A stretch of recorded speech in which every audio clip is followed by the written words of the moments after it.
Champions league শুরুর প্রথম ১০ বছরে রিয়াল মাদ্রিদ জিতেছিল ৬ শিরোপা। ১৯৫৬ থেকে ৬৬ সালের কথাও সব। ১০ নম্বরটা ২০১৪-তে, আর ২০২৪-এ এসে গেল ১০ বছরে আবারও ষষ্ঠ চ্যাম্পিয়ন্স লিগ শিরোপার সামনে দাঁড়িয়ে রিয়াল মাদ্রিদ। বরুসিয়া ডর্টমুন্ডও সাবেক চ্যাম্পিয়ন। ২০১৩-তে সবশেষ এই ওয়েম্বলিতেই তারা খেলেছিল চ্যাম্পিয়ন্স লিগের ফাইনাল। এরপরে ১০ বছরে বহু চড়াই উতরাই তাদের গেছে। ২৪-এ এসে সেই ওয়েম্বলিতেই দুঃখ ভোলার সুযোগ ডর্টমুন্ডের। এক পাশে রিয়ালের রয়্যালটি, অন্য পাশে বুর্জোয়া আধিপত্য গুড়িয়ে দেওয়ার স্বপ্নে বিভোর বরুসিয়া ডর্টমুন্ড। এক পাশে সাদা জাদু, অন্য পাশে হলুদ আবেগ। এক পাশে ৬৪ বছরের ডন কার্লো, অন্য পাশে ৪০ পেরুনো তেজি তেরজিচ। Real Madrid Borussia Dortmund, football সিজনের সবচেয়ে বড় ম্যাচ চ্যাম্পিয়ন্স লিগ ফাইনাল। চলুন কথা বলি আমরা চ্যাম্পিয়ন্স লিগের ফাইনাল নিয়ে।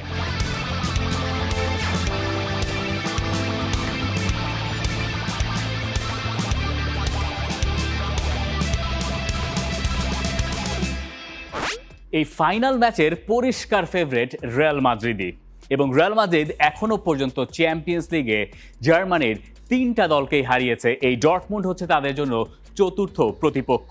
কোয়ার্টার ফাইনালে যখন একবার ম্যানচেস্টার সিটিকে তারা হারালো, এপাশের ব্র্যাকেট থেকে অনেকেই ধরে নিয়েছিলেন ফাইনালে ওঠার লড়াইয়ে এগিয়ে থাকবে রিয়াল মাদ্রিদ।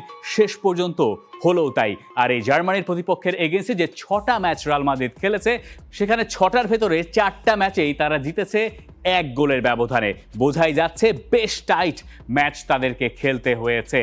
এবার তাদের প্রতিপক্ষ বরুসিয়া ডর্টমুন্ড, যারা এবারের সারপ্রাইজ প্যাকেজ। বুন্দেসলিগায় এই দলটা হয়েছে পঞ্চম। লিগের টালমাটাল অবস্থার পরও তারা চ্যাম্পিয়ন্স লিগের ফাইনালে যে জায়গা করে নিয়েছে, সেটা এই মৌসুমের অন্যতম বড় চমক। আরও বড় চমক আসলে গ্রুপ স্টেজে যখন তারা পড়েছিল পিএসজি, এসি মিলান, নিউক্যাসল ইউনাইটেডের সঙ্গে একই গ্রুপে। কেউ ধারণাও করেন নাই যে বরুসিয়া ডর্টমুন্ড এই গ্রুপ থেকে উতরে যাবে। উতরে তো তারা গেলই, তারা গ্রুপ চ্যাম্পিয়ন হয়ে উঠেছিল রাউন্ড অফ 16-এ। এরপরে ডাচ চ্যাম্পিয়ন পিএসভি, কোয়ার্টার ফাইনালে আতলেতিকো মাদ্রিদ, সেমিফাইনালে পিএসজিকে হারিয়ে স্বপ্নের ফাইনালে চলে গেছে এইডিন তেরজিচের দল। ডর্টমুন্ডের এই গল্পটা আসলে তাদের কোচ এইডিন তেরজিচেরও গল্প। গেল বছর মে মাসে যখন বুন্দেসলিগা শিরোপাটা প্রায় জিতে গিয়েছিল বরুসিয়া ডর্টমুন্ড, সেই ম্যাচে তাদের দরকার ছিল একটা জয়। একেবারে শেষ ম্যাচে গিয়ে তারা জিততে পারে নাই, তারা ড্র করেছিল ২-২ গোলে।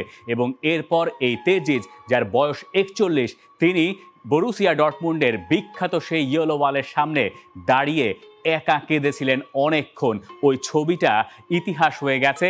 ঠিক ১ বছর পর চিত্রপট কতখানি পাল্টে গেছে। এই তেরজিচই এখন বরুসিয়া ডর্টমুন্ডকে ফাইনালে নিয়ে গেছেন। এবং বরুসিয়া ডর্টমুন্ডকে ফাইনালে তোলা আগের দুবারের দুজন কোচই আসলে লেজেন্ডারি। একজনের নাম ইয়র্গেন ক্লপ, আর একজনের নাম অটমার হিটসফিল্ড।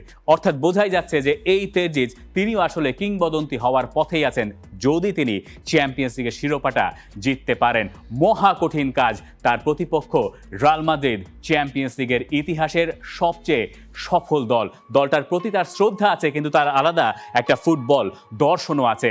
এবং তিনি যা বলছেন যে ১০-২০ বছর আগেও ফুটবলে যাদের কোনো খবর ছিল না, তারা টাকা দিয়ে এখন ঐতিহ্যকে ট্রাম্প করতে শুরু করে দিয়েছে। এবং যদি বরুসিয়া ডর্টমুন্ড এবার চ্যাম্পিয়ন্স লিগ জিতে যায়, তাহলে তারা একটা জবাব দিতে পারবে এবং একটা দুর্দান্ত গল্পের শেষটা তারা মধুরভাবে করতে পারবে। দেখা যাক এইডিন তেরজিচের সেই চাওয়া তার দল পূরণ করতে পারে কি না।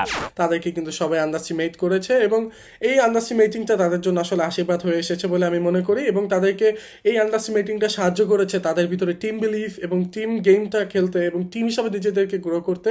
তাদেরকে কিন্তু ভালো একটা সাহায্য করেছে, কারণ বিগত বছরগুলোতে ফ্যান, এক্সপার্ট এবং মিডিয়ার একটা এক্সপেকটেশন ছিল বা থাকছে ডটমুন্ড থেকে, যেটা কিন্তু এই বছর ছিল না। এই বছর ডটমুন্ড পুরাই মিডিয়ার আড়ালে ছিল, এবং এটা কিন্তু ডটমুন্ডের টিমকে এবং ডটমুন্ডের কোচ প্লেয়ার্সদেরকে সাহায্য করেছে। তবে তেরজিচের গল্পটা আরও বেশি ইন্টারেস্টিং। তিনি এই মৌসুমে যখন তার দলকে খেলাচ্ছিলেন, বুন্দেসলিগায় খুব একটা ভালো তার দল করছিল না। মিড সিজনে তার দুজন সহকর্মী আসলেন, যারা তার 2 অ্যাসিস্ট্যান্ট, এবং যারা বরুসিয়া ডর্টমুন্ডের সাবেক 2 ফুটবলার। একজনকে আপনি হয়তো খুব ভালো মতনই চেনার কথা, নুরি সাহিন। আপনি আরেকজনকেও হয়তো চিনবেন, সোভেন বেন্ডার। এই ভদ্রলোকও বরুসিয়া ডর্টমুন্ডের হয়ে খেলেছেন, এবং এই দুজনই গেলবার যখন বরুসিয়া ডর্টমুন্ড চ্যাম্পিয়ন্স লিগের ফাইনালে উঠেছিল 2013 সালে, সেবারও দলে ছিলেন। এবং বরুসিয়া ডর্টমুন্ডের ডিফেন্ডার ম্যাটস হমেলসের মতে এই দুজন অ্যাসিস্ট্যান্ট হিসেবে আসার পরে দলের খেলায় বড় ধরনের পরিবর্তনও নাকি এসছে এবং যে কারণে নাকি তারা চ্যাম্পিয়ন্স লিগের ফাইনাল পর্যন্ত চলে গেছে। ডর্টমুন্ড কিভাবে চ্যাম্পিয়ন্স লিগের ফাইনালে উঠলো? কাউন্টার অ্যাটাক তাদের সবচেয়ে বড় ভরসার নাম এবং তাদের যে রেকর্ড সেগুলো তাদের পক্ষেই কথা বলছে। চ্যাম্পিয়ন্স লিগে 12 ম্যাচের ভেতরে তারা এখনো পর্যন্ত 6টায় ক্লিনশিট রেখেছে আর 9টা তারা মাত্র গোল কনসিড করেছে। এই যে 6টা ক্লিনশিট, এই 6টা ক্লিনশিটের ভেতরে দুটো আবার পিএসজির বিপক্ষে কিলিয়ান এমবাপেদের এগেইনস্টে। বরুসিয়া ডর্টমুন্ড জানে যে তারা কাউন্টার অ্যাটাকে দুর্দান্ত এবং তাদের এই ম্যাচে জেতার একমাত্র আশাই আসলে কাউন্টার অ্যাটাকিং ফুটবল। কেমন একাদশ তারা নামাতে পারে, প্রবাবল 11 কি সেখানে চমক দেওয়ার মতো তেমন কিছু নাই। এই ফরম্যাটেই তারা খেলে এসছে। তারা মূলত 4-2-3-1 ফরমেশন ফলো করে এবং এই জায়গাতেও তেমন একটা পরিবর্তন হওয়ার সম্ভাবনা ফাইনালে নাই বললেই চলে। গোলকিপিং পজিশনে কোবেল দারুণ করেছেন এখনো পর্যন্ত এবং তার এই ব্যাপারটা বা তার পারফরমেন্সটা অনেকটুকু আড়াল হয়ে যাচ্ছে আসলে ম্যাটস হুমেলস এবং স্লটারব্যাকের পারফরমেন্সের কারণে। স্পেশালি ম্যাটস হুমেলস, বয়স কত তার? 35.5 বছর। আর তিনি যা করেছেন সেমিফাইনালে, যেরকম ক্লিয়ারেন্স করেছেন, যেরকম ইন্টারসেপশন করেছেন, একই সঙ্গে মহাগুরুত্বপূর্ণ গোলটাও তিনি করেছেন। জার্মানি হয়ে ওয়ার্ল্ড কাপ উইনার ম্যাটস হুমেলস তিনি চাইবেন চ্যাম্পিয়ন্স লিগটা যেন তার কাছেই যায়। রিয়ারসন রাইট ব্যাকে তার থাকার কথা, মার্টসেনের কথা আলাদা করে আপনি বলতেই চাইবেন। চেলসি থেকে ধারে তিনি এসছেন বরুসিয়া ডর্টমুন্ডে, সেটাও এবারে শীতকালীন দল বদলে। আমরা বলছিলাম যে ডিসেম্বর মাসে বা জানুয়ারি মাসে বরুসিয়া ডর্টমুন্ডে বেশ কিছু পরিবর্তন এসছে। যে কটা পরিবর্তন তাদের এসছে, দুজন কোচ তো এসছেন, অ্যাসিস্ট্যান্ট কোচ যারা খেলায় বড় ধরনের প্রভাব রেখেছেন বা প্লেয়িং স্টাইলে, এবং দুজন ফুটবলারকে ধারে তারা এনেছে প্রিমিয়ার লিগ থেকে, একজন তো ম্যাটসেন এবং আরেকজন জেইডন সানচো। এবং এই যে ফরমেশন আমরা দেখছি, এই জায়গায় যদি তারা রিয়াল মাদ্রিদকে হারাতে চায় ডর্টমুন্ড, তাহলে সবচেয়ে গুরুত্বপূর্ণ প্লেয়ারটার নাম সম্ভবত জেইডন সানচো। সেমিফাইনালে তিনি দারুণ করেছেন এবং তার প্রতিপক্ষ এখানে হতে পারে কি হওয়ারই কথা, ফার্লান মেন্দির এগেনস্টে যদি সানচো অ্যাডভান্টেজটা পেয়ে যান তাহলে তার তো কপাল খুললই, তার দলেরও কপাল খুলে যাবে। আরও কয়েকটা ব্যাপার এখানে বলা দরকার। মার্সেল সাবিৎজার, এমরে চান, এই দুই মিডফিল্ডার এই বয়সে এসে এই সময়ে চ্যাম্পিয়ন্স লিগের ফাইনাল খেলবেন, এটা হয়তো কেউ প্রত্যাশাও করেন নাই। কিন্তু এই যে ফরম্যাটটার কথা বা ফরমেশনটার কথা আমরা বলছি, সেই শেপে খুব বেশি গুরুত্বপূর্ণ এই দুজনের পারফরমেন্স।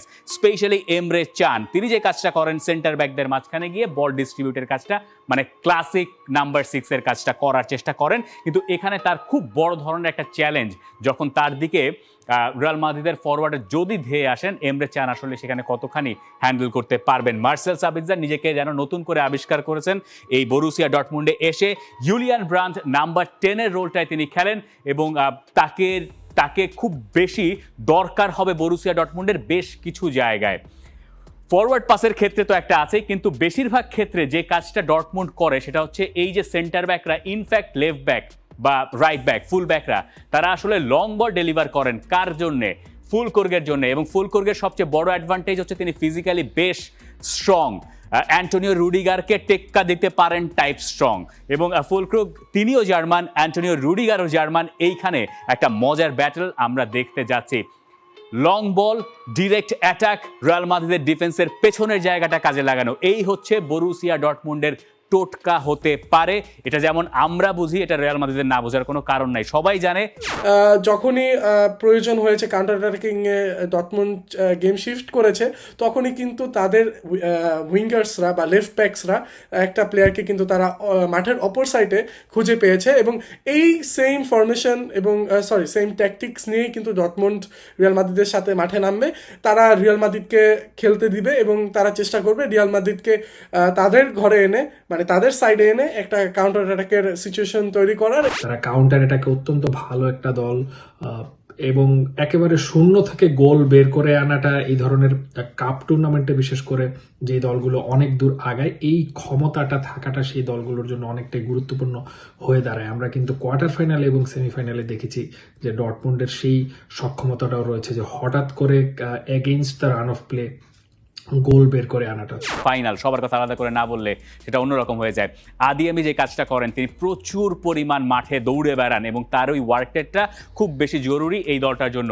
এই যে যাদেরকে আমরা দেখতে পাচ্ছি উইঙ্গার, মূলত সানচো বা আদিয়ামি, এরা অনেকটা সময়, যেহেতু তারা কাউন্টার অ্যাটাকে খেলে ডর্টমুন্ড, তাদেরকে অনেকটা সময় পেছনের দিকে চলে যেতে হয় এই যে ফুল ব্যাক আছে তাদেরকে প্রোটেকশন দেওয়ার জন্য, এবং এই কাজটা তারা যত নিখুঁতভাবে করতে পারেন একই সঙ্গে তাদেরকে নিখুঁতভাবে করতে হয় সামনের দিকে এগিয়ে যাওয়া, অর্থাৎ অ্যাটাক যখন আসে তখন তাদের সামনে খুব সময় থাকে না, অল্প কয়েকটা সেকেন্ডের ভেতরে তাদেরকে অ্যাটাকটা করতে হয় এবং সেখান থেকেই তারা গোল আদায় করার চেষ্টা করবে।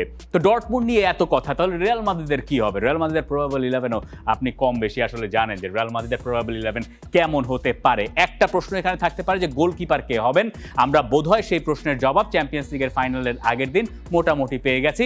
তিবো কোর্তোয়ারই সেখানে খেলার কথা, আন্দ্রে লুনিন সমীকরণে অবশ্যই ছিলেন।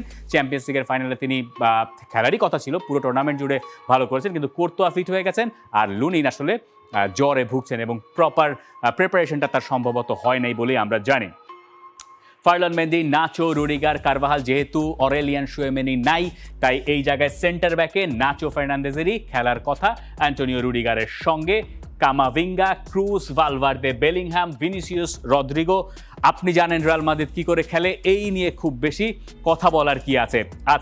রিয়াল মাদ্রিদ মূলত যেটা করার চেষ্টা করেছে পুরো চ্যাম্পিয়ন্স লিগে সেটা হচ্ছে তারা কাউন্টার অ্যাটাকেই খেলার চেষ্টা করেছে, কিন্তু এখন তাদেরকে এমন একটা প্রতিপক্ষের এগেনস্টে খেলতে হচ্ছে যারা নিজেরাও কাউন্টার অ্যাটাকিং ফুটবল খেলে অভ্যস্ত। চ্যাম্পিয়ন্স লিগ ফাইনালের আগে রিয়াল মাদ্রিদ একটা অদ্ভুত ধরনের একটা মানসিক জোনে ঢুকে যায়, কোচিং স্টাফ সহ, প্লেয়াররা সহ এবং ক্লাবের পারিপার্শ্বিক আরো যারা আছেন, এবং সেখানে রিয়াল মাদ্রিদের মনোসংযোগে আসলে চির ধরানোটা যে কোনো প্রতিপক্ষের জন্যই খুবই ডিফিকাল্ট, এবং ডর্টমুন্ডের জন্য ব্যাপারটা কঠিন হবে এটা আমি অস্বীকার করছি না।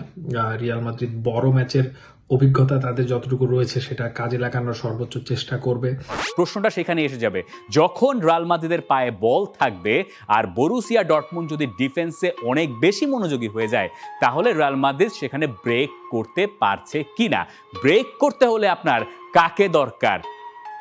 ভিনিসিয়াস জুনিয়র সম্ভবত এইবারও না, এই সিজনের গেল কয়েক সিজনের সবচেয়ে ভয়ঙ্কর উইঙ্গার বলতে পারেন, ফরওয়ার্ড বলতে পারেন, যা খুশি তাই বলতে পারেন।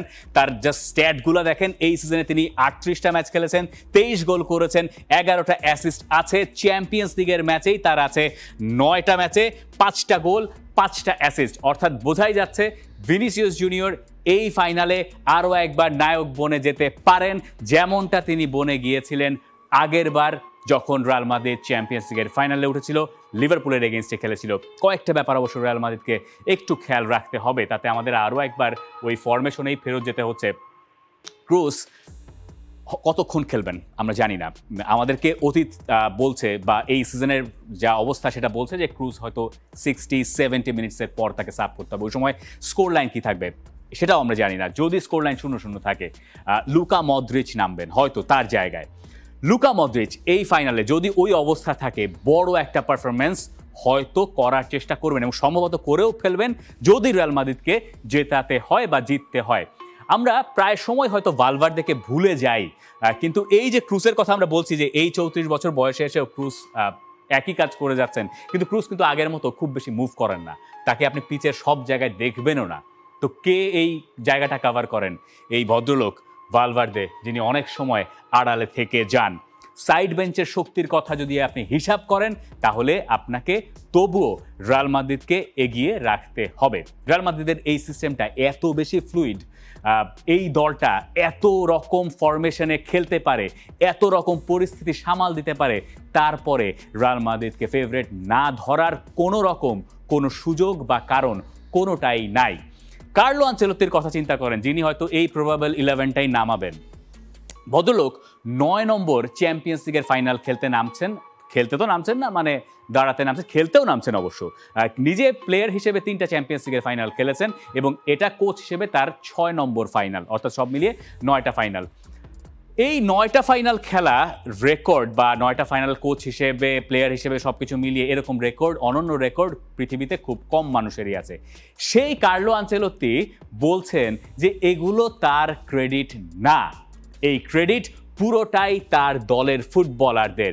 এরকম কথা যখন একজন কোচ বলতে পারেন তখন আপনি জানেন যে ওই কোচ আর এই ফুটবলার সবাই তখন এক, এবং এই ফোর্সটাই সম্ভবত রিয়াল মাদ্রিদকে অনেকটুকু সাহায্য করে এই ধরনের চ্যাম্পিয়ন্স লিগের রাতে, যেগুলো আমরা হয়তো ব্যাখ্যাও করতে পারি না, আমরা সেই উপায়ও শেষ পর্যন্ত জানি না। কার্লো আনচেলত্তি বলছিলেন এই কথা, আমার দৃষ্টিতে কোচ আছে দুই পদের, একদল কিছুই করে না আর একদল বেশি করতে গিয়ে সব নষ্ট করে।